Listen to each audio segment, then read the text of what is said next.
Becky's in a Pod is powered by Parkinson's UK, the charity that's here to support every Parkinson's journey every step of the way. Wherever you're from, whatever you need, visit parkinsons.org.uk for more information. Hi-ho, it's off to work we go. 2 Bugs in a Pod. How you doing? Good? I'm alright. Is that Popeye or...? No, it's I don't know what it is. It's Snow White and the Seven Dwarfs, isn't it? Oh, right. Very good. Hi-ho, it's off to work we go. Yes. Hello, Off to work we go. This is 2 Bugs in a Pod, the podcast for people with Parkinson's, by people with Parkinson's. I'm Dave, he's Kieran. Together we have the dreaded Logie for 27 years. 27 years, and we had another anniversary of sorts. What was this? Well, I worked out how many days I've been living with Parkinson's. I've worked out how many days you've been living with Parkinson's. And last Friday, we collectively passed 10,000 days living with this condition. Wow, 10,000 steps it's like, isn't it? Yeah. But a bit bigger. Well, I knew I was approaching 5,000 days because I worked it out before, and I knew you must be a bit more than that. Turns out, add it together, and last week we had a 10k anniversary. So there you go. I feel like we deserve a pat on the back for every day we live with this condition. Yeah, right? exactly. Add to that the 50th anniversary of the podcast as well. 50 episodes. 50 episodes, yeah. So. I haven't going 50 years. No. 50 episodes. We'd have invented the... What was invented 50 years ago? Let's see. What was 50 years ago? Oh, that was my... I was invented 50 years ago. There you go. Hey! That's very old. Yeah. Well, tell us, listeners, tell us how many days you've been living with Parkinson's. I think it's just quite useful to mark these occasions occasionally because just give yourself a pat on the back, and it's quite useful to reflect, the fact that we've been living a quarter of our lives with this condition. I don't know. Puts it into perspective a little bit. You met a load of people who had Parkinson's quite a while. On the walk, didn't you? You did a walk for Cure Parkinson's the other day. Yeah, that's right. After our Parkinson's UK walk in London, we did a Cure Parkinson's walk at the weekend in central London along the River Thames, along the Thames Path. So we zigzagged across the bridges, and it was good. There was 158 people in total, and they raised £40,000 for... That's brilliant. Yeah, it's great. That's going to go a long way for research. And another one of those occasions, I was feeling the love anyway from people, and people saying how well I looked after my recent DBS, and people saying nice things about the podcast as well, and how much support it's given them. And it was just nice. It's just nice to feel the love again at one of those events. And that was to recognise, was it 20 years since Tom Isaac did his walk? Yeah, that's right. So it's 23 years since he did his walk from the same... So we finished at the Millennium Bridge, which is where he started from last time, 23 years ago. He walked all the way around Great Britain, didn't he? Yeah, coast to... Not coast to coast. All the way around. All the way around. Circumnavigated, yeah. Exactly. I don't know how many miles it was, but it was quite a feat with Parkinson's. It was marking the 20th anniversary of Cure Parkinson's. And it's amazing what happens when you wear a bright orange T-shirt around central London with Parkinson's plastered on the back of it and the front of it. People just come up to you and just talk to you, members of the public. Had 2 sisters, one of them, their husband had Parkinson's, and just came up and said, "Oh, I'm really glad you're sort of doing this, and what's it in aid of?" And my husband has Parkinson's, and got the life story from them, and it was, I don't know, it was just nice. It was just, I'd never been into walks before, charity walks and stuff, but I'm really enjoying this sort of stuff, and especially when it raises that kind of money. That's not to be sniffed at. Right? No, serious money, isn't it? Yeah. When I did my coast to coast, it was amazing because loads of people joined me on the way. I had over 100 people join me from all parts of my life. Incredible. And you feel it's like a force for good, isn't it? When you're walking together, yeah. And it's very simple walking, just one step in front of the other. All that can be difficult for a parkie. That's what you think about: putting one foot in front of the other and just walking, and you can clear your mind. It's incredible. It's a beautiful thing. Yeah, and you appreciate when you're walking, starting to go a bit. You appreciate walking, don't you? You do. It's the momentum of the crowd also just carries you forward. I was really tired, really. I mean, it was a 10k walk, so that's not a short distance. So I was really feeling it at the end, and the busyness of London also didn't help, and having to avoid people I don't really like. I'm still not great in crowds. But the pub at the end and the celebration of 20 years of Cure Parkinson's. They work a lot internationally, and they collaborate with other charities and organisations, and they just do great work. And it was just nice. I'm saying all this because Helen's a trustee of Cure Parkinson's as well, so it was a nice sort of family event as well. Yeah, the good thing is Parkinson's UK and Cure Parkinson's are working together a lot more now, aren't they? They are, yeah. And working a lot more together and sort of investing more in some of the same clinical trials as well. So that's great to see, yeah. I've been for an appointment. I had my annual neurology check. Was it annual? It was annual. It was delayed last time, yeah. So has it been a year exactly, is it? Just over a year, yeah. Just over a year, blimey. So, and you saw a new guy, didn't you? Yeah, it was weird because I was expecting to see my old neuro professor, Nick Wood, and he wasn't there. And I thought, oh dear, what's going on here? You think he's retired? I think he might be in the process of retiring. He wouldn't really tell me what happened, but I think he's in the process of retiring. So I got another guy. I didn't catch his name actually, because I was so shocked not to see him. But the guy had been alongside me for 12, 13 years. Yeah, it's a bit strange, especially if he's retired, when you outlive your healthcare professional. It's quite a feeling, right? It's weird. You become part of the family, not part of the team, you know. So you expect to see him, and when you don't see him, it's very strange. It is strange, and it can be a bit annoying in certain situations because you've got to recap everything. You feel like your old guy kind of knew you really well, and now you've got to explain everything else. Was it a bit like that? I thought it was a young guy, and it was nice to have fresh eyes on me, really. You know, so you could see. He gave me some 50 Cinemets, which I can use intermittently during the day. So just explain that, Dave. So your regular prescription is 100 milligram levodopa Cinemet in your case. I was going off a couple of times a day, so he said I can put a 50 in there if I want, you know. Yeah, so that's effectively half your regular dosage if you just need a bit of a boost. Yeah. Which I always think is a good thing because sometimes you don't necessarily need 100, maybe later in the evening sometimes, just to get you an extra hour or two, right? Yeah, and if I'm going off during the day, I can take an extra one if I want, you know. So he's given me time to experiment with it. I'm seeing it in 6 months. Yeah. And we'll see what happens then. But and you've been for an appointment as well, haven't you? Yeah. My appointment's a bit different now. My appointments are less about drugs and prescriptions and tablets and dosing and slow release and rapid release and whatnot. It's all about contact points and frequencies and stimulation levels with my DBS. And but the difference is the results are kind of instant. So I saw John, the DBS nurse, who I've spoken at length about before on this podcast. Wonderful guy, and he changed a few settings. Had 4 hours with him. I've got a little bit more on time now, lot less dyskinesia. I had a little bit of dyskinesia still, that's all gone. I think I'm going to have another session before the end of the year as well, so spending a lot more time with that team. And unlike sort of regular appointments which are based around the drugs, I can see the results instantly. I don't have to wait. He can tweak a setting or 2 or 3 in my case this time. I can see the results instantly, and I don't have to wait.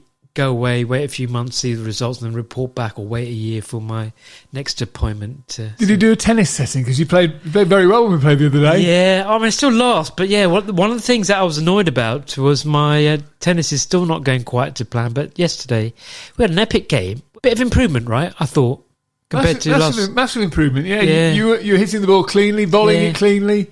Some good rallies. Yeah, I got a bit more confident now with the tennis, and I felt really pleased that because the first few times we played after my DBS, just couldn't get the ball over the net, literally. Couldn't hit the ball, could you? No. Hit the edge of the racket and stuff. And I was starting to think, is that it for my tennis? Maybe that's the trade-off I've got to make now. I can't play tennis anymore, but it's coming back to me.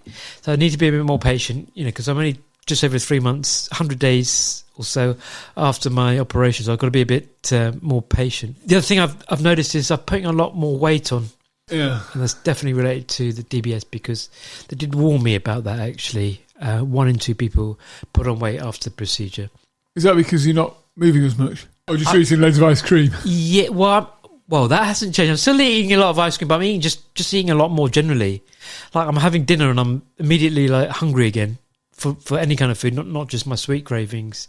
So I'm having to watch that, and I've put on quite a bit of weight, actually. It's the heaviest I've ever been. So I'm trying to sort of step up the tennis and try to control those cravings. It's very, very difficult, though. So I might have to sort of medicate for that because I don't want to put on too much weight and for that to lead to other problems. You have to get in touch with Parkinson's nurse and ask her about it. Yeah, you say that with a smile on your face because you're queuing up our guest for this episode, right? Yeah. Go on, then. She's called Becky Heslop. We saw a great video that Parkinson's UK did. She was chatting about becoming a Parkinson's nurse because they've done a recruitment drive and looking for £9 million to try and increase the number of Parkinson's nurses in the country. And we caught up with Becky. She was on doing her rounds at the time and just about to go into hospital. Yeah. We caught up with her in a car. She kindly spent some time talking to us while she was in her car going for her next appointment. So we're very grateful for her time. It's a great listen. She's a great young bubbly character. Have a listen. Parkinson's nurse Becky Heslop, welcome to Two Parkinson in a Pod. Hello, thank you for having me. Just tell us about your journey to becoming a Parkinson's nurse, because it wasn't a straightforward one, was it? Oh, well, and most people say, I became a nurse because my mum's a nurse. I've got nursing in my family. That's not the case at all. So I was at university doing my first degree, and to be quite frank, I needed money. So I went to be a home care, worked in home care, and I absolutely loved it. So I was meant to do my master's in physiotherapy, and I thought, no, I'm gonna to pursue this as a career. So I started off as a band 2 phlebotomist in the winter pressures for the NHS community nursing, and then just worked my way up from there. So I did my training in the community through the Open University, and then moved to Brighton. So I went into A&E. And one day I was on a night shift and I saw the job and I thought, well, I ain't going to get it because I'm newly qualified. I've only been qualified 2 years. But if I apply for it, when they tell me I've not got it, at least I can turn around and say, well, how do I get the job next time? Lo and behold, I got the job and here I am. So, yeah. Excellent. and am I right in thinking that most of your colleagues in the Parkinson's world, anyway, the Parkinson's, are probably a little bit older than you, I would imagine? I would say majority of them are a little bit older than me, yes. I'm only saying that because a lot of them are kind of retiring or coming up to retirement. There's a bit of a shortage, isn't there? Yeah. So nice to see some young blood coming in. Yeah, and I'd definitely encourage anyone that, is newly qualified or that is young to go for a post like this. It's so exciting. I think as nurses, you think as a specialist role as, the same thing every single day, and it is completely not like that at all. I've got a passion for Parkinson's, so I knew that is where I wanted my career to go, but I didn't know it would be this soon on in my nursing career. But it's so exciting. Every day is different and every patient is different, and I absolutely love it. Just tell us about a typical day as a Parkinson's nurse. What do you do day to day? So I do quite a lot of in-reach. So I'll get patients that are in the hospital and I'll go around the hospital and just get, patients' reassurance. Coming into hospital is daunting anyway. But with someone with Parkinson's, you don't know if you're going to get your tablets on time. You're probably going to be told, stay in bed all day, don't get up because you're a falls risk. And I dare say it, but some of our junior staff like to think they can fix the world. And 9 times out of 10, it's not the Parkinson's that's brought the patient in. So it's my job to be a bit of an advocate to say, look, let's leave the Parkinson's meds alone. Let's sort out the acute problem first, and then we'll review to see if anything needs changing. But just staff education, meds on time, see if we can change the meal times around patients, how they do it at home. So I tend to just go around the hospital and advocate for these patients. I do some device-aided therapy bits as well. So we're really lucky in Brighton that we've been allowed to run with the new Produodopa. So I run that service as well. The pump? Yes, the new pump. And how's that going out of interest? It's going okay, yeah. We had a few hiccups along the way, and the service that had a year ago is very different to the service we've got now. But that's ever-changing. But it's very exciting. Just, Becky, help us understand something, because I've got a nurse, and she's not in the hospital. She's, I think, what's called a community nurse. Do you want to just explain what the sort of rough difference is? Yeah, sure. I think she's everything else outside the hospital, effectively, right? Yeah. So I always say I'm a little bit like the middleman. So I work a lot with the community Parkinson's nurses. So when my patient comes to hospital, they've got a nurse on the other side, I like to call it, the other side of the brick wall. So the community nurses will tend to see their patients more frequently than what I do. I tend to see patients relatively ad hoc. Whereas the community nurses will gain better relationships with their patients, they'll see them more often. They'll be the first point of contact for a patient if anything does start to feel a little bit different or a little bit wrong. Now, we work for the NHS, so the computer systems that my community team work with are different to the systems that we work in the hospital. So trying to get information is very difficult. So that's why I always say I'm a bit of a middleman. You know, we've not maybe got the medications, we're not really sure what time they need to be taken, the patient's not well enough to tell us. I'll do a bit of digging, speak to my lovely community colleagues and say, look, X, Y and Z's coming to the hospital. You know, have we got a previous clinic letter, just so we can get a bit of a background as to what their baseline is and how we should be sending them home. So are you seeing mainly patients that are coming in through A&E or for any reason for when they're admitted into hospital? Is that right? Yeah, so I only cover one hospital. My colleague covers another hospital. I think we're one of the biggest trusts, actually. But yeah, we see a lot of, admissions come in through A&E. It'll tend to be as well, interestingly enough, patients that maybe haven't seen their community nurses as often, or those that don't have community nurses will come into hospital more frequently, because obviously in the community they've not got the support that they need. And I think that's why there's such a drive for new nurses, because I think if every patient had a Parkinson's nurse, our admissions list would be much less, to be honest. I haven't got a Parkinson's nurse. Kieran has. Yeah. How do I get one if I want one? So you'll have to go through the Parkinson's UK website and see if your area has a Parkinson's nurse. Unfortunately, not everyone has one, and it's really, really unfortunate. And, people have moved areas to have a Parkinson's nurse. That's how much they're needed. So, as in people have moved home so they can get into an area that has to get access to Parkinson's nurses, yeah. And interestingly, I have a patient who has been looked after for about 20 years by my manager. She's a nursing consultant. She's been a Parkinson's nurse for a lot of years, and he wants to retire and move away, and he doesn't want to do that because he's worried that where he will move to might not necessarily have a Parkinson's nurse. And he's known her for 20 years. Like, the relationships that you get with your patients are fantastic, Yeah, I can hear that passion coming through for nursing out Parkinson's. We should ask you, where's the Parkinson's passion come from? Is that just from dealing with patients, or do you have any connection? Yeah, so my granddad had Parkinson's. He had it I never knew him without Parkinson's, really.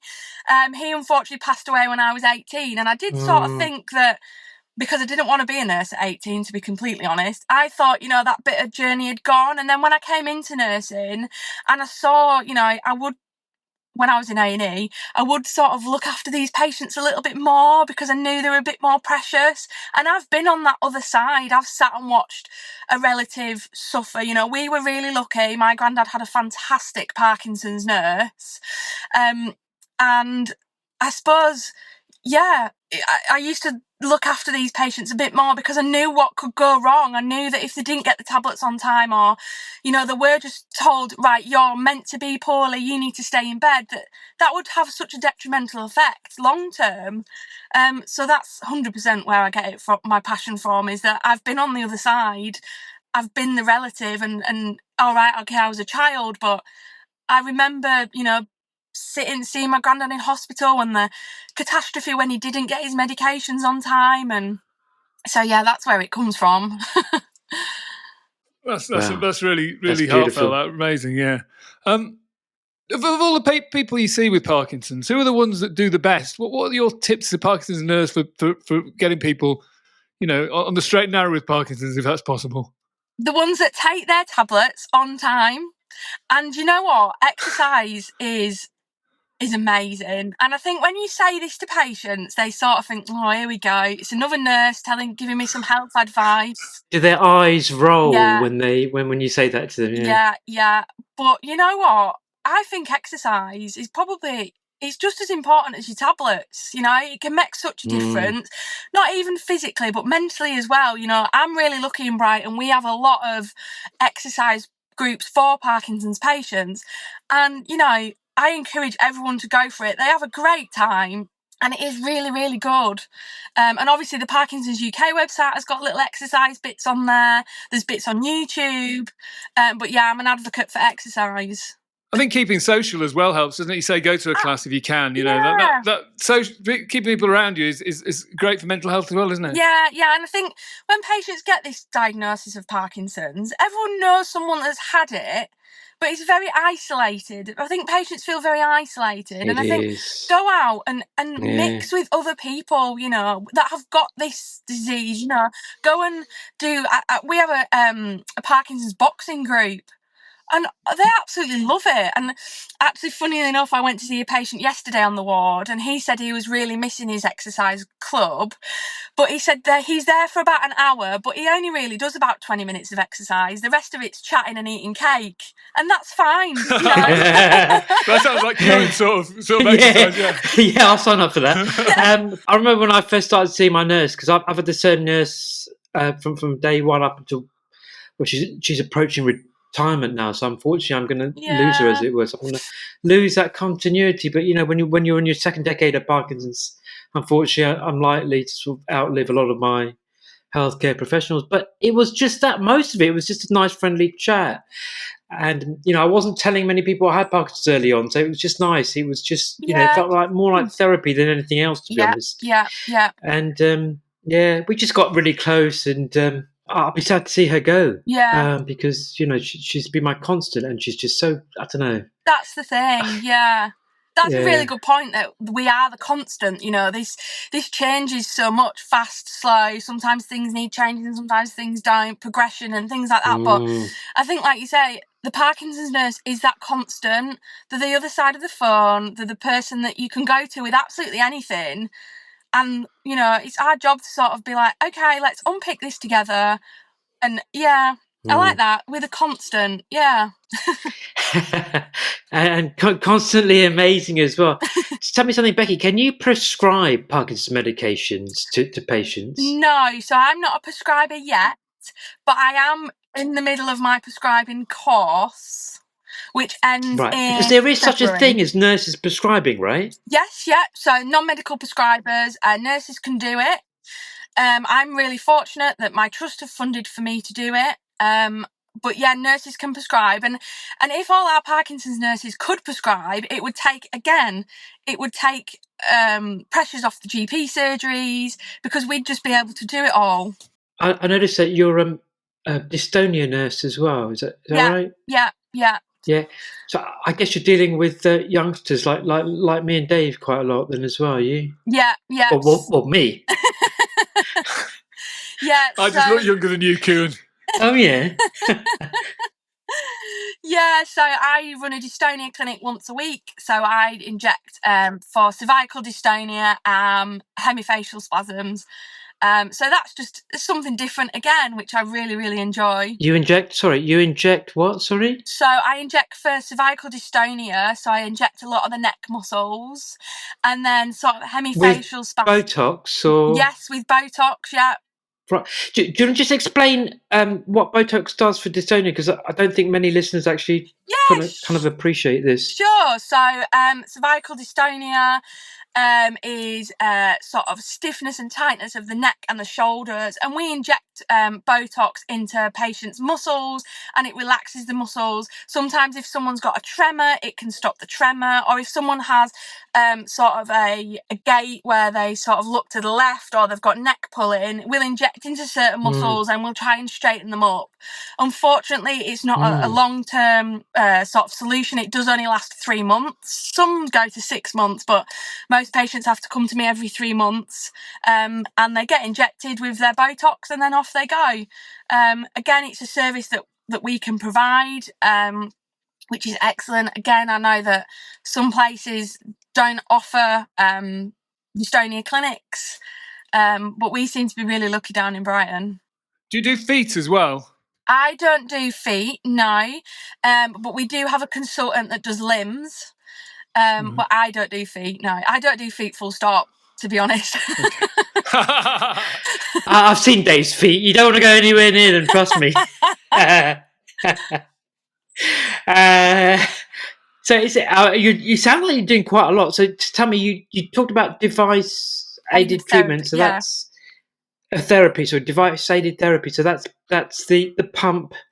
And Do you also see patients that have had, like me, deep brain stimulation as well? Yeah, so we, our deep brain stimulation patients go up to King's in London.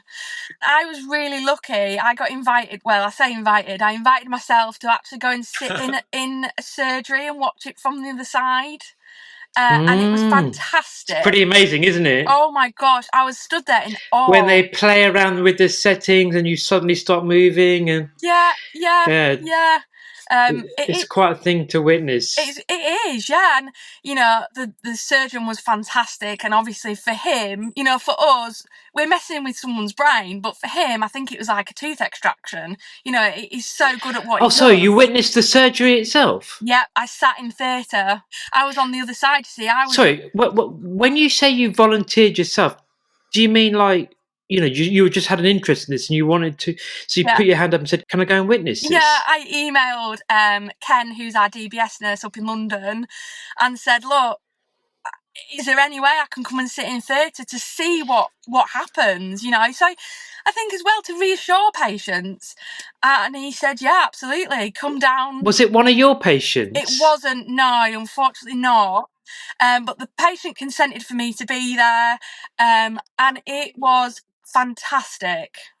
So yeah. Well, you sound pretty sort of determined to sort of soak up the knowledge and stuff, because not everybody would go to that extent, to be honest with you. Yeah, I think as well, like, you probably know yourself, when someone says, oh, deep brain stimulation, you automatically think, oh my gosh, and that it is really scary, and it's not for everyone. But I think, you know, now I've sat in theatre and seen it happen, one of my colleagues' patients is wanting to go for DBS, and I've said to her, you know, let's exchange emails. You know, I can sort of reassure the patient that, you know, someone is there all the time with you. I don't know where you had yours done, but King's have a dedicated DBS nurses that sit in theatre with the patient, and they're more, you know, the DBS nurse is more important than what the surgeon is. They run the show. If they want it to stop because the patient's anxious, or, you know, the patient just needs a minute, then the DBS nurse will say, right, let's stop, let's have a minute, and then let's go back to it. Because I don't know if you were under general or whether you... I was under for the whole thing. Fine, yeah. So the patient... But it sounds like your patient wasn't, so that reassurance... Yeah. So the patient that I witnessed wasn't. And to see the relationship that the patient had with the DBS nurse, again, was fantastic. You know, they built this rapport together. It's special, isn't it? That bond you have with somebody that's kind of like... does in my world, I mean, the surgeon was amazing. Like, you know, we had one of the surgical team on the podcast in one of the episodes, and absolutely amazing. Yeah. But the nurse was the one that, you know, me and Helen spent hours and hours with. You know, before, during, and after. You know, he's just like, he's part of the family almost. You know, he's amazing. I've got a lot of time for John and all the DBS nurses. Yeah. And there's a bond that happens, right? He sent me this really nice, beautiful message afterwards, because I sent him a video of me being the moment of switch on, and I videoed it. I sent it the video, and he goes, "Oh, I've only just had a chance to look at the video, but it's amazing. Words to the effect, you know, you've made it worthwhile." And I was like, you know, I've made it worthwhile. You've made it worthwhile. You know, it's like amazing. You've just literally transformed my life and enabled me. So yeah, I've got a lot of time for DBS nurses. What was your interest in witnessing DBS, the procedure, by way of sort of moving into that world as well, becoming a DBS nurse maybe one day? I think it was just to soak it, like you say, just to soak it all up. I want to know everything there is to know. And, you know, having the opportunity to go and be in that theatre, I've got that little bit of extra knowledge now. I know, you know, a bit more of the process. I know that, like you say, the DBS nurses are there the whole time. I think I'll definitely stick to being Parkinson's. I think, as much as I loved the DBS, I think I like to have a little bit of everything. But yeah, I absolutely love my job. I wouldn't change it. It comes across so much. You totally love it. And really, hats off to you going to the surgery, because that's amazing. And also, it gives a massive insight, doesn't it, for patients you've got who are going for DBS. You can say, you know, this is how it works. I saw it happen. Or the surgeon who's just like, pulling teeth, did it very simply and, incredible. Yeah. The tooth extraction analogy is quite a good one, actually, because the surgeons actually kind of view it like not routine, but it's not as daunting as you'd imagine it to be, and there are some risks, but by and large, they're quite low risks. Can I ask you, Becky, how many sort of patients do you have on your books, or does it not work like that? So for me, it doesn't work like that. I don't have a set caseload because I see, like I said, I see the in-reach patients. But, because we're on the South Coast and a lot of people like to retire sort of this way on, we get a lot of people from London come down. We've got a good few hundreds. And that's just UH Sussex. We've then got the Sussex community team. I don't know how many they have on their caseload, but, we have a big chunk of patients. They're all, everyone is so unique in their own Parkinson's journey. And I think, because everyone's journey is different, everyone sort of attacks it differently. Do you know what I mean? Like, no two people are the same, no two symptoms are the same. I had one lady that was on the bus and she had terrible dyskinesias, and the bus driver accused her of being drunk. And she turned around to the bus driver and said, well, at least if I was drunk, it wouldn't hurt as much, because where she was thrashing around and it was hurting her and she was banging her head on the seat. We do hear a lot of that, which patients go, out into Brighton and then they get told, no, you can't come in because you're drunk, and they're not. And that's really sad. I've had a few patients say that. It really knocks your confidence out as well, if people are staring at you and things. We've got one guy we know, Matt Eagles. I don't know if you've heard of him. He's had Parkinson's for 50 years. He said, I'm not drunk, I've got Parkies on his T-shirt all the time. Yeah. So. Yeah. Yeah, sometimes it's quite useful to sort of signpost it for those reasons, because it kind of gives people a little explanation. I'm wearing my Parkinson's UK T-shirt. Yeah, I think the sunflower lanyard's quite good as well. If your patients are struggling, you get one that says I've got Parkinson's, and just raises awareness. If you're struggling, you just slip it on, and it's perfect. I've got a lady that's got a stick, and it's self-customized, but all over this stick it's got like Parkinson's stickers, and I've got Parkinson's, which is great. But when she was in hospital, she was quite demanding. She was sort of poking people with this stick. Oi, give me my meds. I mean, fair enough. You must you must get some awkward patients, right, Becky? Come on, give us the gossip. What's the most sort of challenging sort of patient you get? Is it mainly around the meds, or is anything? It's patients that either, one, don't take their meds and then wonder why they're really symptomatic. And it's patients that are prescribed medications, and then I understand that it's terrible when you switch off, and they try and prevent that off by maybe taking one or two extras. Over-medicating. Right.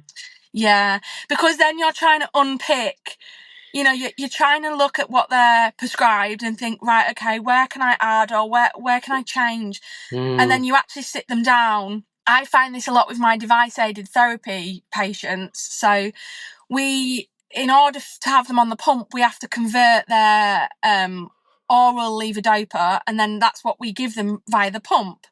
So we look at their GP records, and we look at what the Parkinson's nurses have said that they take. And then when I see them in clinic, I do sort of have to say, look, I'm not the Parkinson's police. I don't care how much you take. I just need to know how much you take. And then it comes out that, oh, well, I'm prescribed 4 dispersible, but I actually take 8. And you think, oh, God, this is where the problems lie. Right. There's no point lying, right? I mean, it's not in your interest, is it? No. And I say this, look, I don't really care. I just need to know the truth. And I think that's where we talk about Parkinson's and their nurses having great relationships.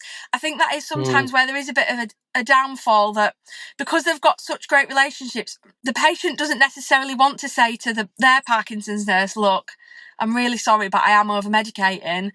So I think that's why it's good that sort of with our Produodopa patients, I come in a pre-clinic and be like, look, I'm not going to tell them if you're taking extras. We'll keep it between ourselves, but I need to know how much you're realistically taking.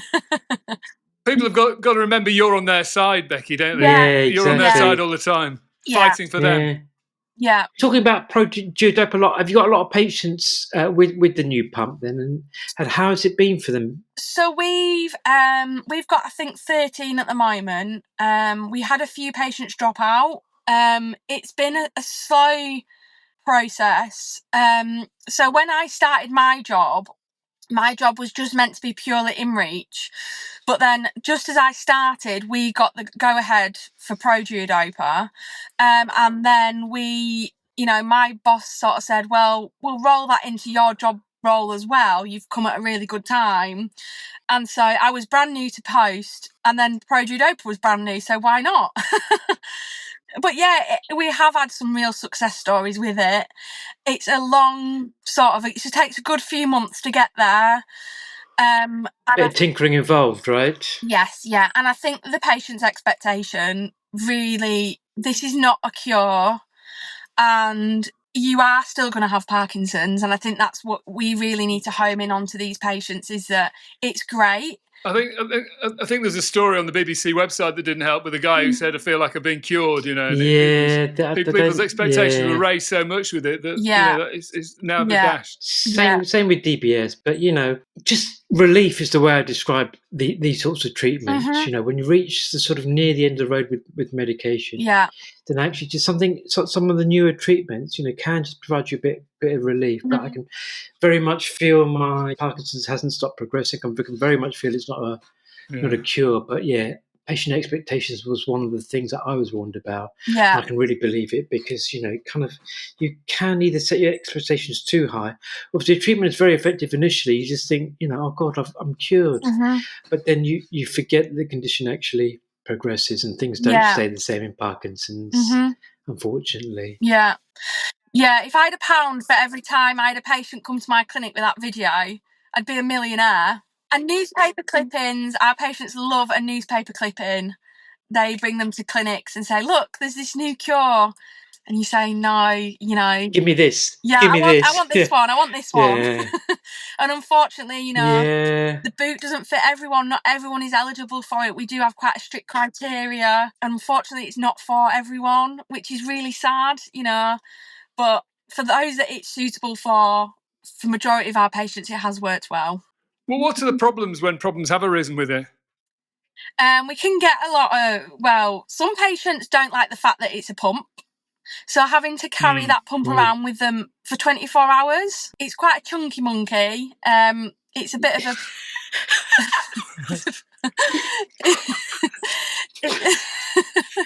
it's a bit of a... People have been thinking you've got a trained monkey now injecting them. You have to carry a monkey around. No. I love that. It's a bit of a big boy, yeah. Yes. So I'm not making this any better, am I?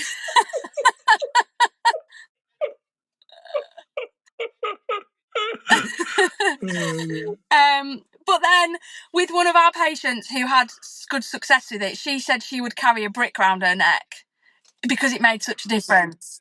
So, again, patient expectation, but that's a big one, the pump. And it can cause, in some cases, sort of hallucination and psychosis. And for some patients... Skin irritation and... Yes. So skin irritation was one of the main reasons why people dropped out in clinical trials. However, we make sure our patients do their cannula rotation every 24 hours. So touch wood, we've been okay. And luckily, a lot of the Parkinson's nurses have great relationships with their GP surgeries, and I always write in my letters to the GP, look, if any skin irritation occurs, please can they have some antibiotics if the patient feels necessary. And they've done that, so that's good. And you're right, Dave. Yeah. Make sure you keep feeding your chunky monkey as well. Plenty of bananas. Don't mind him. It's working with the GP, the neurologist, the physiotherapist, and sort of. Do you feel part of a team then? Oh my gosh, absolutely! I've got a fantastic team. I've got so in my team, I've got a nursing consultant who's my manager. She's been a Parkinson's nurse for years, but I won't say how long because I don't want to age her, but she's been doing it for years. And then there's 2 other Parkinson's specialist nurses in my team, and then there's myself and the other InReach nurse, and we work with the consultant neurologists. We have a really good care of the elderly consultant as well. He hops into our MDTs. And I know certainly in my hospital, you know, not necessarily neurophysios, but the physios are fantastic. As soon as I say to them, look, we've got a Parkinson's patient in, let's get them up, let's get them moving, they're really, really good. So yeah, absolutely. And there's no hierarchy at all in our team. I am really lucky, really lucky. Very good. Yeah. Yeah, I think that team thing really makes a difference. I mean, we're not just saying that just for the sake of it, right? But with a condition like this, which affects the mind and the body, it's really important that you've got all those disciplines working together. Yeah. Exactly. Mm-hmm. In our multidisciplinary team, so we have MDTs really quite often, you know, to discuss our complex patients or discuss patients that we think might be eligible for device-aided therapies. And like I say, in that we've got a care of the elderly consultant, and he brings just something different to the team. He sees patients different to how we see them. He brings another sort of perspective to it. He's fantastic. He's brilliant. I mean, everyone's brilliant, but yeah. And I think it's really important to tell the patient, you know, we are constantly talking behind your back about you. You just might not be involved in those conversations. But, you know, if there's patients where the nurses think, oh, I just don't know what to do, there is so many professionals in that MDT that if just one of them can give just a little bit of, have you tried that? No, let's go with that. And sometimes I know the patients that might think, you know, I'm left in the dark, or I feel a little bit, you know, like nothing's happening. I can probably guarantee you that you are being spoke about, but just behind your back. In a nice way, yeah. In a nice way. In a medical professional way, yeah. Yes, in a chunky monkey kind of way. I do find that nurses, though, Parkinson's nurses, kind of tend to fill a gap, don't they? Yeah. Tend to fill that kind of like, I don't know, what's the right word, the human gap, the kind of like, just by the nature of the fact you're spending a lot more time with the patients, you're talking about some of the aspects of their daily life as well, you're meeting their family. Yeah. You naturally create that bond, and you're naturally able to see things that perhaps professionals that don't spend as much time with the patients are able to see, right? Yeah. And perhaps, I mean, we joked earlier about being the sort of the police, that patients don't want to tell you things, but often there are things that they would share with you that they perhaps wouldn't share with their care of the elderly physician or the neurologist or some other specialist. I feel like I can talk to my nurse about anything, and that's really invaluable to me. Yeah.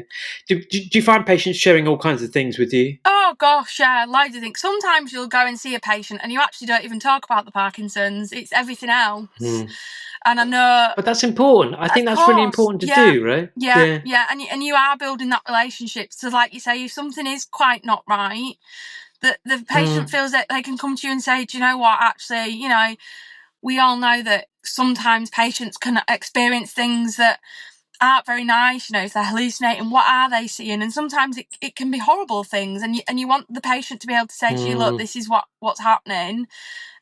So definitely building them relationships. And, you know, if you don't want to come and see me and talk about your Parkinson's, that's fine. We'll talk about something else. Maybe we'll tackle the Parkinson's next time. Well, other things can affect your Parkinson's, like stress and things like that. Exactly. So, you know, exactly. That's all helpful. Talking things through, talking therapy in a way is perfect for people with Parkinson's. Yeah. Anxiety, depression, and things like that. Do you see that in your patients a lot? Yeah, quite a lot of anxiety and depression. Maybe caused by the Parkinson's, but then maybe caused by the diagnosis. Well, you know, this is it now. This is me forever. And I think it is working with our mental health colleagues and like you say, talking therapies and letting the patient know you're not on your own in this journey now, you know, but there is a lot of anxiety. There is a lot of depression. which is really sad. And it's not just the patients, it's the family as well. You know, we don't just look after that one patient with Parkinson's. It's everyone that comes with them, you know, the wife, the husband, the kids, the cat, the dog. We get involved in all of that as well. So yeah, you do feel like you're part of the monkey. You do feel like you're part of the family, you know. And sometimes with patients, if they're frequent flyers into the hospital and I know they've got a dog or a cat, I will sometimes say, you know, how's the cat? How's the dog? And I think, I should have probably asked you about your Parkinson's first, but we'll talk about the dog. I think everyone needs one of you in their life, Becky. Yes, they do. The reason you came to our attention was a video you did for Parkinson's UK. Yeah. And we sort of thought, what a great woman, you know, what a fantastic woman. We need her on the podcast. So how did that come about, the video? Oh, well, so my manager, Amanda, she's fantastic. I owe everything to her. She's a fantastic Parkinson's nurse. So she was asked by Parkinson's UK to do the nurse recruitment, and she told me that she couldn't do it and would I do it. But I thought it was just going to be like a little interview, you know, over the phone. And then they said, do you want to, you know, are you willing to come to London? So I said, right, okay, this is heating up a little bit. And then I got there and, oh my gosh, it was amazing, but not what I was expecting. You know, I had cameras.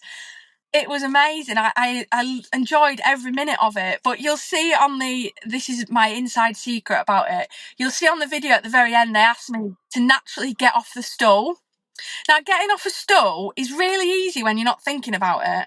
But when someone tells you to naturally get off a stool, I was sat there thinking, how the hell do I get off this stool? I'm going to end up flat on my face. Because I overthought it. Did you manage it in the end? I managed it in the end, They call that paralysis by analysis, they call that. Yeah. It was a great advert for Parkinson's nurses. We'll put it in the show a clip notes, of that. Yeah, exactly. Yeah. And you're a great advert for Parkinson's nurses, if I may say so. Your granddad's no longer with us. What was his name? Barry. Barry, I'm sure he'd be very proud of you. Yeah. Because you're making a huge difference, and hopefully you'll be inspiring others to follow in your footsteps and get into the nursing profession, and particularly supporting people with Parkinson's. Yeah. It's great. It's a great thing to do, right? 100%. I would recommend it to anyone. And I think, like I said at the beginning, it is daunting. You know, you do think that being a specialist nurse is going to be the same old thing every single day. And you do think that, you know, I was only 2 years post-qualified when I got this job. And you can do it. There's loads of resources on the Parkinson's UK website. That's a great stop point for professionals. And anyone that's thinking about, you know, becoming a Parkinson's nurse, there's loads of information on their website. There's obviously the Parkinson's Excellence Network as well. That's a fantastic resource. Yeah. They bring us all together, and there's education and bits and bobs on that. So yeah, I'd say if anyone is thinking of doing it, then just go for it. You know, 100% just go for it. Just go for it. Yeah, I love my job. A great advert for it. Wonderful. We better let you crack on with it. With patients waiting for you now. So I know, everyone needs a bit of Becky in their lives. Everyone needs a bit of Becky. Yeah, exactly. Yes. Oh, thank you. Thank you so much for having me. This has been amazing. Hi, I'm Becky. I've been a Parkinson's nurse for a year now, and if you're thinking about a career as a Parkinson's nurse, stick around and I'll tell you everything I wish I knew before I started. As Parkinson's nurses, we provide clinical support that empowers people to live well with their condition. We help them manage their symptoms, understand their medication, and see the bigger picture of what Parkinson's means to them. We take time to get to know each patient, their family, and their wider support network. We start assessing a patient as soon as they walk through the door. How they move, how they talk, how they interact, all of that tells us a lot even before the clinical assessment starts. We don't do everything alone. We often refer patients to a range of other specialists like consultant geriatricians, neurologists, and other allied health professionals like physiotherapists and speech and language therapists. Every day is different in this job.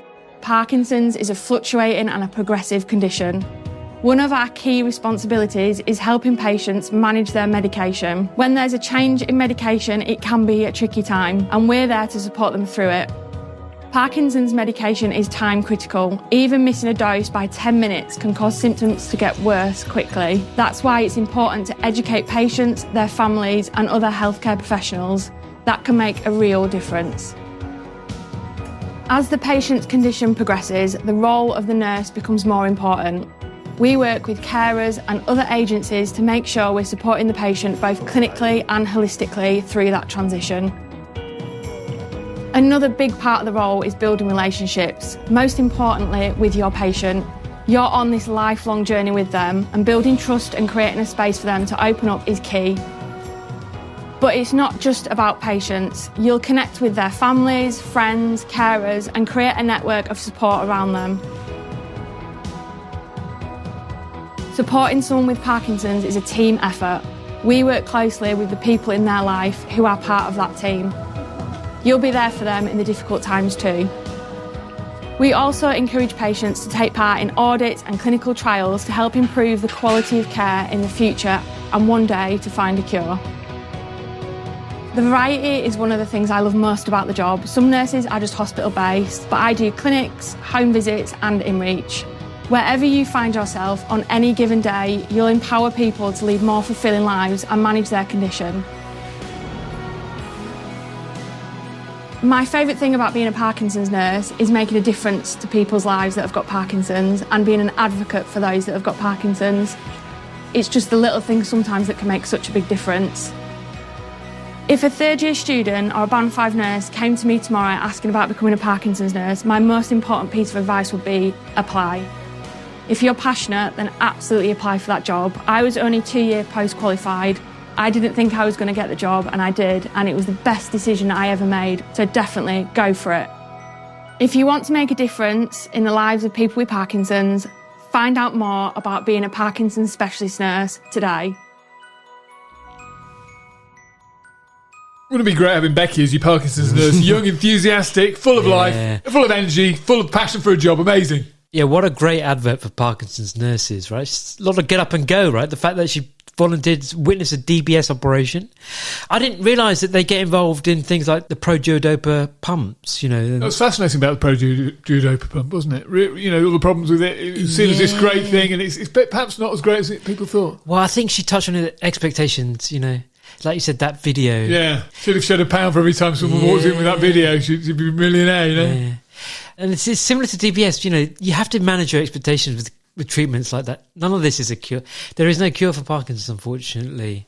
So I sort of empathise with her, but I didn't realise she does the setting up of the pumps for patients, because that's quite a big thing. I didn't realise nurses can do Botox injections. That was interesting, wasn't it? Yeah, in the neck, she said. In the neck, yeah. And I've got a theory that a lot of people confuse rigidity in the neck with what is actually dystonia in the neck. So it's probably worth mentioning to your specialist, whoever it is, whether it's your nurse or not, and it sounds like some nurses anyway, can do this themselves, about dystonia, because she said it could potentially help tremor in the neck as well, so or in the head more generally. So I'd like to do an episode about Botox, because I don't know much about it, but we'll get a specialist on and we'll talk about it, because I've heard some good things. But yeah, patient expectations, I think, is what I got out of that, and it just restored my confidence in Parkinson's care, that we've got young people like that coming through, because I'd say most of the nurses I've met have been really quite older and approaching retirement age, and that's a bit worrying for the future. So Parkinson's UK have got an appeal out for both recruitment and for funding for the nurses campaign. Do you want to hear some stats for that, Dave? Go for it, yeah. Since 1996, Parkinson's UK has invested more than £15 million into funding, training and supporting Parkinson's nurses. That's great. 15 million. 15 million, yeah. But still, 1 in 5 people don't have access to a specialist Parkinson's nurse. 1 in 5, like you, even being in London, you're struggling to get referred to a nurse, right? They provide a vital part of the care for people with Parkinson's. They help to keep people with Parkinson's out of hospital. Saving. Saving, exactly. This is all sort of preemptive stuff, right? And, Becky was giving us examples of that. So, they're saving the NHS money. So this is part of a wider Parkinson's UK nurse appeal, which aims to raise £9 million over 3 years. They're just over halfway into that target, £5.5 million. So there's still some way to go. What happens is they pump prime the nurses, which sounds a bit strange terminology, but they fund them for 2 years, and then the NHS pick it up after that. So they set them up effectively for the first 2 years. It's not only nurses, there's other healthcare professionals that they fund in this way. It's a very worthwhile cause, and you can donate directly to that cause by following the link that will leave to you in the show notes. And if you've been inspired by Becky's story and you want to contribute, then we'd encourage you to do so, right, Dave? Any amount, yeah, £5, £2, £1, whatever you can afford. Yeah. Brilliant, because Parkinson's nurses make a massive difference Massive to people. difference. And people say that they'd sometimes rather see the Parkinson's nurse than the specialist because they Yes. get more time with them. You know, they know that the individual patient better, some people. They work so closely in the community, it's brilliant.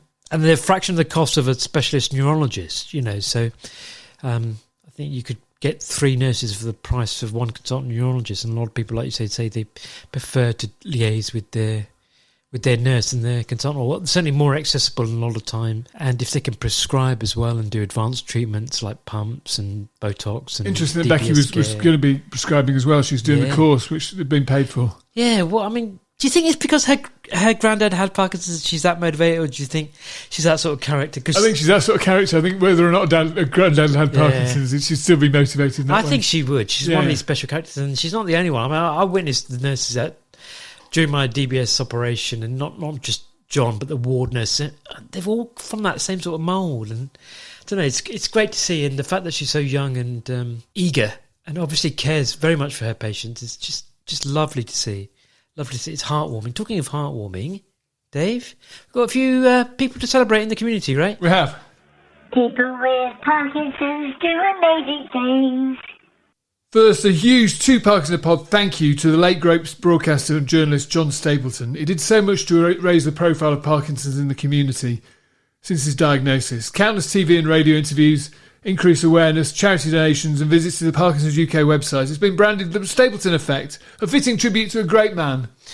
Yeah, I mean, it wasn't that long since he announced his diagnosis, right? And I think it was pneumonia that he passed away from, so sounds like it might have been related, but he did a lot, didn't he?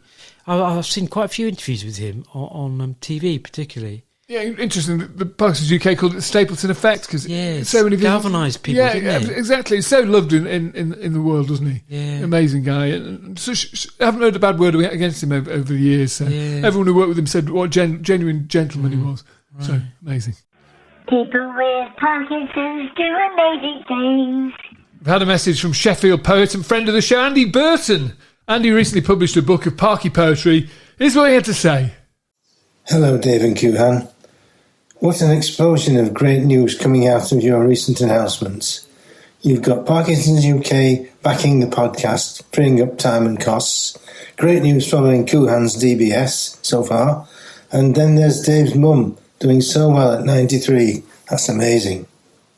I'm responding to your shout out for more contributions from the Parkies community. So can I share with you my newest Parkies poem? This tells the true story of how I got into a Parkies pickle at a tribute act festival this summer. It's called Parkies Fest. A summer Parkies Fest in the park. Loads of bootleg bands till after dark. Sound-alikes and look-alikes, beats karaoke and open mics. Great tribute acts on tap. Where shall I put my chair? Somewhere near the stage or by the portaloos over there? My chair unfolds, placed on level ground. An old blanket defines our space. Been up in the attic for years. I start to whistle an old song, that one by Billy Joe Spears. Ready to enjoy Parky's acts, tremolos and Shaking Steve, topped by Sebi Mercury. I'm not going to lie to you, I'm not going to leave. So I reach for the cool box, grab myself a beer, place it in the can holder, lower myself into the chair. The canvas hugs my sunken rear. But something's wrong, I don't feel comfy. What's up, says my wife, you should jig about and sing. It's this flipping chair, I said. Can't get out the flipping thing. People stare at me, huffing. I try to readjust. Was the day ruined by Parkies? Did another one bite the dust? My carer wife lifts me off the grassy floor. Then it's back to the tribute bands, some brilliant and surreal. But carer's dedication is beyond imitation, just an irreplaceable real deal. That's it. That's all, folks. Thank you.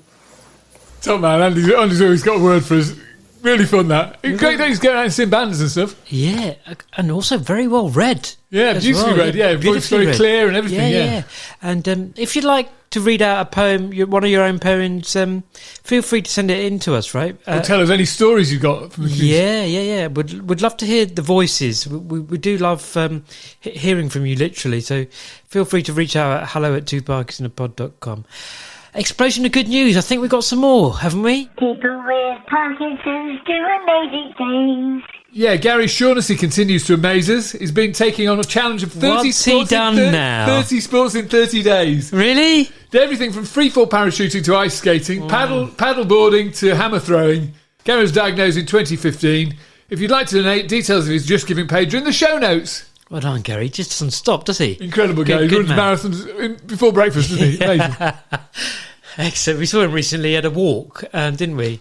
And I think he was at Nordic walking it, wasn't he? He was with Christine, who was on the show a while ago, yeah. Have we got any more good news, Dave? We have, yeah. People with Parkinson's do amazing things.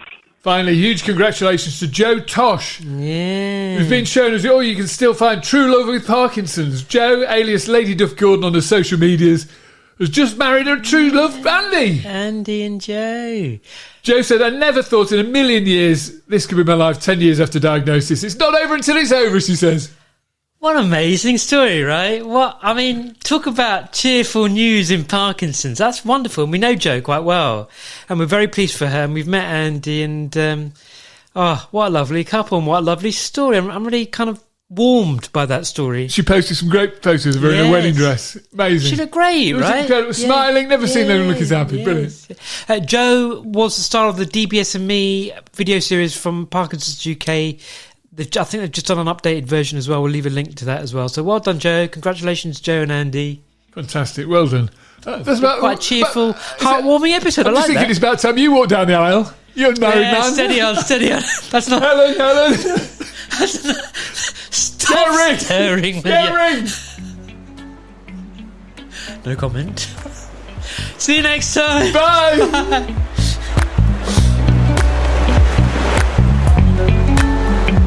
You've been listening to Two Parkies in a Pod, a Parkinson's podcast with Dave and Kuan. To get in touch, visit the website twoparkiesinapod.com or send your voice notes or emails to hello@twoparkiesinapod.com.